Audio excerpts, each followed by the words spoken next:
मैंने 4-5 दिन पहले मोहन भागवत जी को एक चिट्ठी लिखी थी।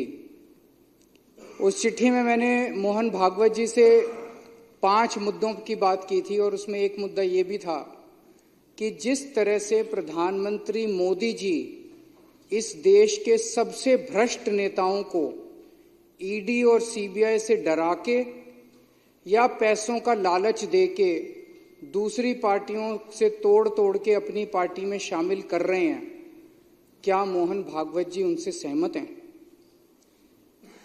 मोदी जी ने खुद कुछ दिन पहले जिनको भ्रष्टाचारी बोला, अमित शाह जी ने खुद कुछ दिन पहले जिनको भ्रष्टाचारी बोला, भारतीय जनता पार्टी ने खुद जिन लोगों को कुछ दिन पहले भ्रष्टाचारी बोला, कुछ दिन के बाद उनको अपनी पार्टी में शामिल करा लेते हैं। 27 जून 2023 को प्रधानमंत्री जी ने कहा कि अजीत पवार पे 70,000 करोड़ रुपए के घोटाले का आरोप है, हम इनको जेल भेजेंगे। 27 जून 2023 और 5 दिन के बाद 2 जुलाई को उनको अपनी सरकार में शामिल करके उनको उप मुख्यमंत्री बना दिया। मैं इनसे पूछना चाहता हूं, कुछ शर्म आती है?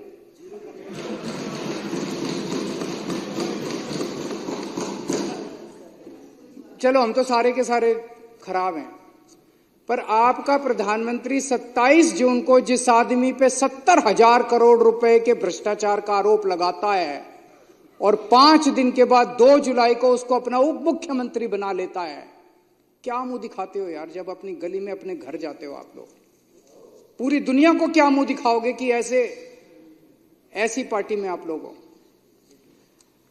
22 जुलाई 2015 को भारतीय जनता पार्टी एक वो निकालती है असम के अंदर, उसमें कहती है कि हेमंत बिश्व शर्मा बहुत बड़ा भ्रष्टाचारी है। 22 जुलाई 2015 को, और 1 महीने के बाद 23 अगस्त 2015 को उसको अपनी पार्टी में शामिल कर लेते हैं।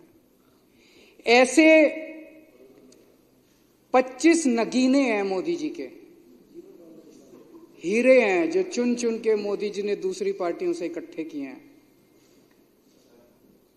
ये मोदी जी के बहुत करीब हैं, चुन चुन के वो दूसरी पार्टियों से लेके आए, उनके ऊपर जितना कचरा था, गंद था, सारा साफ किया मोदी जी ने, सारे केस उनके धोए।